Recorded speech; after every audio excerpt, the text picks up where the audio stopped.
انسانیت کا غم لے کر حضرات انبیاء علیہ السلام دنیا میں تشریف لائے. سب نے دعوت دی کہ لوگوں اللہ کے علاوہ کوئی معبود نہیں، اس کے سامنے جھکنا زندگی کا نصف العین بناؤ. جو مانتے کامیاب ہو جاتے ہیں. حضرت عیسیٰ علیہ السلام تک انبیاء کا سلسلہ چلتا رہا، اور سب سے آخر میں تاجدار بطحہ احمد مجتبہ محمد مصطفیٰ حضرت رسول اللہ صلی اللہ علیہ وسلم خاتم النبیین بن کر دنیا میں تشریف لائے. مکہ میں پیدا ہوئے، آمینہ کے بطن سے عبداللہ کے گھرانے میں، دادا عبد المطلب کے کوچے میں پیدا کیے گئے. ماں نے نام رکھا احمد، دادے نے نام رکھا محمد. بہرحال یہ کارگزاری یہ انشاءاللہ جب سیرت شروع کی جائے گی، حالانکہ آپ کے سامنے مکمل آ چکی ہے ساری باتیں، خلاصے کے طور پر جب شروع کی جائے گی بیان کیے جائے گا انشاءاللہ. جو محرم چل رہا ہے نا، اس کے متعلق میری بات غور سے سنے، میں کہاں لے کر جا رہا ہوں، اس کے اندر کیا کیا برائیاں ہیں، کرنے کے کام کیا ہیں، نہ کرنے کے کام کیا ہیں. انشاءاللہ ابھی 2-3 منٹ کے بعد آ رہے ہیں. بہرحال غور سے سنے میری باتیں. حضرت رسول اللہ صلی اللہ علیہ وسلم پوری کائنات کے لیے رحمت للعالمین بن کر دنیا میں تشریف لائے. ساری انسانیت کو اپنے ذروں سے روشن کیا، اپنے نور کے ذروں سے روشن کیا. پھر کہتے ہیں بچپنا چلا گیا، جوانی آئی، 40 سال نبوت کی عمر پہنچ گئی. غار حرا میں دین حنیف کے مطابق اللہ کا ذکر کر رہے تھے، اللہ کی عبادت کر رہے تھے. فرشتہ آیا، فرشتے نے اللہ کے نبی صلی اللہ علیہ وسلم کو باقاعدہ نبوت کی ملنے کی بشارت دی اور پڑھوایا قرآن. اقرأ بسم ربک الذی خلق خلق الانسان من علق اقرأ وربک الاکرم الذی علم بالقلم. پڑھوایا. پھر اس کے بعد نبوت کا سلسلہ شروع ہوا، قرآن اترنا شروع ہوا، وحی متلو اترنا شروع ہوئی. جیسے انسان کو ضرورت ہوتی، جیسی انسانیت کو حالات کے مطابق جیسی ضرورت پڑتی تھی، قرآن اترتا تھا. جبرائیل کے راستے سے، وحی کے راستے سے، ڈائریکٹ اللہ کی طرف سے وحی آتی. کبھی جبرائیل آتے ہیں. بہرحال 23 سال کا عرصہ گزر گیا. مکہ کی 13 سالہ زندگی نبوت کی، اور مدینہ کی 10 سالہ زندگی نبوت کی. 23 سال میں مکمل قرآن شریف اتار دیا گیا. اور جب حجۃ الوداع کا موقع، اللہ کے نبی مکے سے ہجرت کر کے مدینہ چلے گئے، 10 سال گزار دیا، اور آخر سال میں اللہ کے نبی صلی اللہ علیہ وسلم نے حج کے لیے 1.25 لاکھ صحابہ کے مجمع کو لے کر حج کیا. آج آخر حجۃ الوداع کا موقع تھا، اس وقت 1.25 لاکھ صحابہ کی جماعت کھڑی ہوئی ہے. اللہ کے نبی حضرت رسول اللہ صلی اللہ علیہ وسلم نے امت کے سامنے باقاعدہ درد بیان فرمایا، امت کے سامنے شریعت کھول کھول کر بیان فرمائی. لوگوں کسی کا حق نہ مارو، لوگوں نماز کی پابندی کرو، ذکر کی پابندی کرو، قرآن کی تلاوت کرو، بڑوں کے حقوق ادا کرو، کتاب اللہ کے مطابق زندگی گزارو، شریعت مطہرہ کے موافق زندگی گزارو. چھوٹا بڑے کا حق نہ مارے، بڑا چھوٹے کا حق نہ مارے. اپنے بیویوں کے بارے میں اچھا سلوک کرو، غلاموں اور یتیموں اور مسکینوں اور بیواؤں کے اوپر رحم کرو. شریعت کو بیان فرمایا. جب سارا خطبہ ختم ہوا تو کہتے ہیں اللہ کے نبی حضرت رسول اللہ صلی اللہ علیہ وسلم اونٹی پر سوار تھے تو وحی نازل ہوئی. وحی کے الفاظ تھے اليوم اکملت لکم دینکم واتممت علیکم نعمتی ورضیت لکم الاسلام دینا. کہ لوگوں آج کے دن ہم نے، اے نبی آج کے دن ہم نے اس دین کو مکمل کیا ہے اور ہم اس دین سے راضی بھی ہو گئے ہیں. تو صحابہ اکرام رضی اللہ عنہم اجمعین کے سامنے یہ بات کھول کھول کر بیان فرمائی کہ دین مکمل کر دیا گیا. صحابہ خوش ہو گئے، اللہ کے نبی خوش ہو گئے، کبار صحابہ خوش ہو گئے، اور اللہ نے اس دین کو پسند فرمایا. ان الدین عند اللہ الاسلام. دین اسلام اللہ کو بڑا محبوب ہے، بڑا پسند ہے. اس کے علاوہ کوئی اور دین اپنائے گا، کوئی اور شریعت اپنائے گا، کوئی اور نیا طریقہ ایجاد کرے گا جو اللہ کا حکم نہیں، جو رسول اللہ کا طریقہ نہیں، جو صحابہ کی سنت نہیں، جو قیاس سے ثابت نہیں، جو اجماع امت سے ثابت نہیں ہے، وہ شریعت نہیں کہلاتی. اللہ کے نبی صلی اللہ علیہ وسلم نے صحابہ سے کہا کہ لوگوں میں جو دین لے کر آیا ہوں فَلْيُبَلِّغُ الشَّاهِدَ الْغَائِبَ، جو یہاں پر حاضر ہیں وہ غائبین تک پہنچا دے۔ دنیا کے کونے کونے میں صحابہ اکرام کی جماعتیں گئی ہیں، 1.25 لاکھ صحابہ کا مجمع حجۃ الوداع کے موقع پر کھڑا ہوا ہے، لیکن مدینے میں 10,000 کی قبریں ملتی ہیں۔ کہاں گئے 1.25 لاکھ صحابہ؟ 1,10,000 صحابہ کہاں گئے؟ کوئی سمرقند میں کسی کی قبر ہے، کسی کے ہندوستان کے سرحد علاقے میں قبر ہے، اور کوئی قزاقستان میں، کوئی ترکستان میں، کوئی ایران میں۔ دنیا کے کونے کونے کے پیون بن گئے، جس سمت تھا، جس سمت ان کے پیر تھے، جس سمت کھڑے ہوئے تھے، سارے دنیا کے اندر پھیل گئے ہیں۔ شریعت اسلامی کو اور اسلامی شریعت کو اور کلمے کو باقاعدہ دنیا کے کونے کونے تک یہ بات پہنچائی ہے، صحابہ نے پہنچائی ہے۔ صحابہ ہمارے آئیڈیل ہیں۔ یہ ناچ گانے والے اچکے، یہ دین کے مذاق اڑانے والے، دین سے بیزار لوگ یہ ہمارے آئیڈیل نہیں ہو سکتے، یہ ہمارے رہنما اور ہمارے رہبر نہیں ہو سکتے۔ تو میرے بھائیوں، جو شریعت ہے وہ حضرت رسول اللہ صلی اللہ علیہ وسلم کے اوپر مکمل کر دی گئی۔ اب کوئی نئی شریعت نہیں آنے والی، اب کوئی نیا دین نہیں آنے والا، اب کوئی نیا نبی نہیں آنے والا۔ سمجھ میں آ رہی میری باتیں؟ یہاں تک میں جو اوپر سے لے کر چلا ہوں، یہ تمہید جو باندھی ہے یہ آگے کا موضوع کے لیے ہے۔ جو مکمل شریعت حضرات انبیاء نے پیش کی، حضرات اولیاء، حضرات انبیاء، حضرات پیغمبروں نے پیش کیا، اور سب سے آخر میں آپ علیہ السلام کو خاتم النبیین کا ٹھپا لگا کر اللہ کے نبی صلی اللہ علیہ وسلم کو دنیا میں بھیج دیا گیا۔ یہ شریعت آخری شریعت ہے، یہ نبی آخری نبی ہے۔ کوئی نئی کتاب نہیں آنے والی، کوئی نیا رسول اور نیا نبی نہیں آنے والا، کوئی شریعت آنے والی نہیں ہے۔ اب کہتے ہیں نبی کے الفاظ، نبی کا طور، نبی کا طریقہ، اس کو سنت کہتے ہیں۔ نبی کی زبان سے نکلا ہوا لفظ قول ہو، نبی کے افعال سے نکلا ہو، نبی کے افعال ہو، اس کو بھی سنت کہتے ہیں۔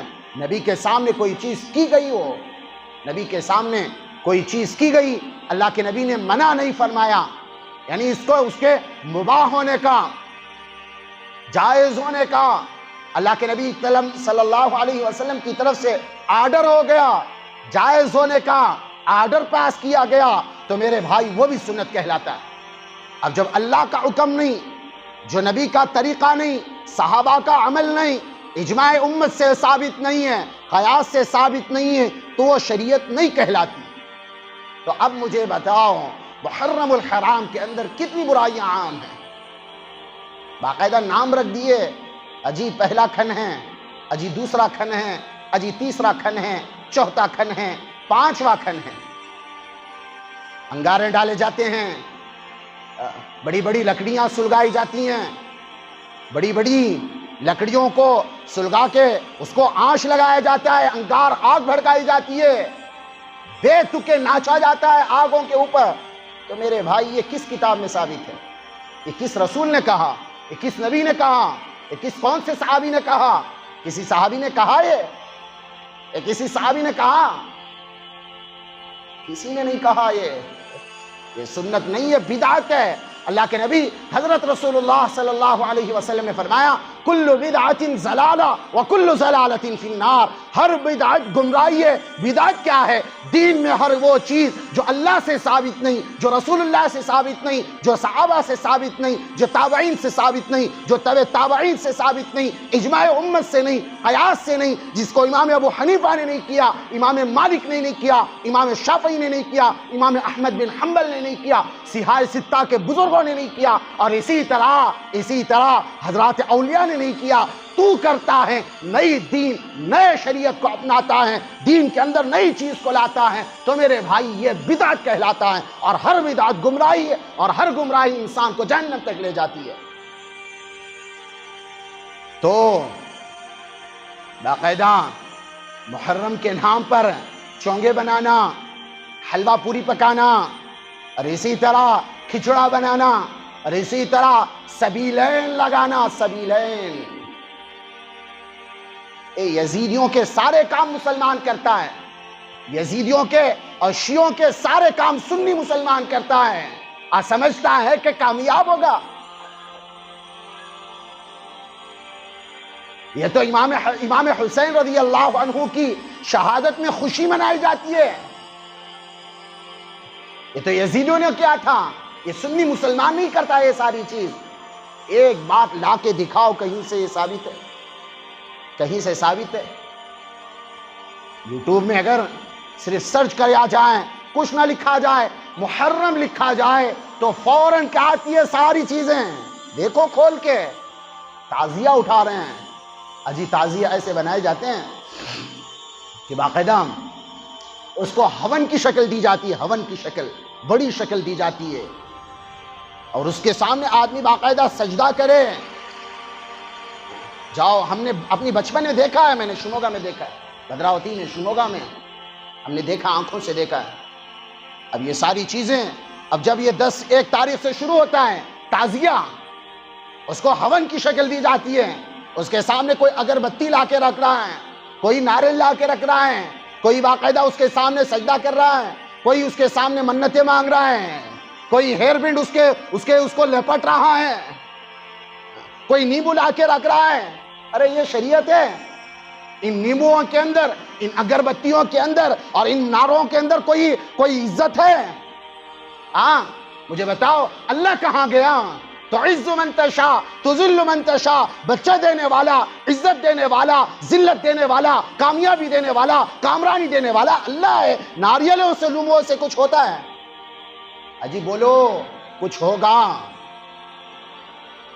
صرف بت کے سامنے ناریل چڑھانا اور بت کو ماننا، غیر الہ کو ماننا اور اس کے سامنے چڑھاوے چڑھانا، یہی شرک مسلمان سمجھتا ہے. حالانکہ یہ تعزیہ کے سامنے جو کیا جا رہا ہے اس کو شرک نہیں سمجھتا، نہیں سمجھتا شرک. عزت دینے والا اللہ ہے. اور الگ بات، 4 یا 5 کھن ہوتے ہیں تو 5ویں کھن کے بعد سواریاں آتی ہیں. کیا جی؟ سواریاں آتی ہیں. سواری کسے بولتے ہیں؟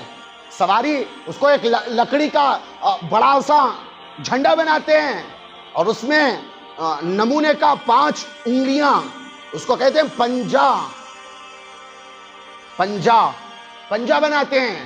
سواریاں 5 سواریاں بناتی ہیں اور ہر رات باقاعدہ اس کے سامنے اگربتی، دھونی، اس کو خوشبوؤں سے معطر کیا جاتا ہے. اور ایک بات، وہ 5 جو پنجے ہیں نا، اس کی کیا کارگزاری ہے؟ کارگزاری ہے نا اس کی، یہ کیوں بن گئے 5؟ جو یہ 5 انگلیاں بناتے ہیں پنجے، اس میں ایک حضرت رسول اللہ صلی اللہ علیہ وسلم کا پنجہ، اور دوسرا حضرت علی کا پنجہ، اور تیسرا حضرت فاطمہ کا پنجہ، اور چوتھا حضرت حسن کا پنجہ، اور 5واں حضرت حسین کا پنجہ. اور سوچتے ہیں کہ پنجے جو بھی اٹھائے گا اس کے اندر حضرت امام عالی مقام حضرت علی رضی اللہ عنہ کی روح آتی ہے، حضرت فاطمہ کی روح آتی ہے، حضرت حسن کی روح آتی ہے، حضرت حسین کی روح آتی ہے. ایک چغت کہیں کا ہے، ایک وقت کی نماز نہیں پڑھتا، نہ اللہ یاد ہے نہ رسول اللہ یاد ہے. یہ شرابی، یہ کبابی، اس کے اندر حضرت فاطمہ کی روح آئے گی، حضرت علی کی روح آئے گی، حضرت حسن کی روح آئے گی، حضرت حسین کی روح آئے گی. یہ کس نے کہا؟ کون ہے یہ دین اپنانے والا؟ کیا غلط عقیدے ہیں. عورتیں اتنی بیوقوف، اللہ ان کو ہدایت دے. اور باقاعدہ جس کے پاس جن عورتوں کے اوپر بھی آتی ہے باقاعدہ، کہاں سے کون دین اپنایا معلوم نہیں. یہ کس نے سمجھایا یہ دین نہیں ہے؟ میرے بھائی یہ دین نہیں ہے، یہ بدعت ہے. محرم کا مہینہ برکت والا مہینہ ہے. محرم کا مہینہ باقاعدہ اللہ کو راضی کرنے کے لیے ہے. اس میں بڑے بڑے کام ہوئے ہیں، اس کی فضیلت ہے. یہ نہ چھوڑ کے باقاعدہ عورتیں جاتی ہیں، اگربتی سلگاتی ہیں، نظر و نیاز مانا جاتا ہے، اس پنجے کے سامنے جھکا جاتا ہے. اب جس کے اوپر بھی روح آ گئی، تو اس کو باقاعدہ یہ جو عورتیں ہوتی ہے وہ جا کے اس کو پوچھتی ہیں کہ میرے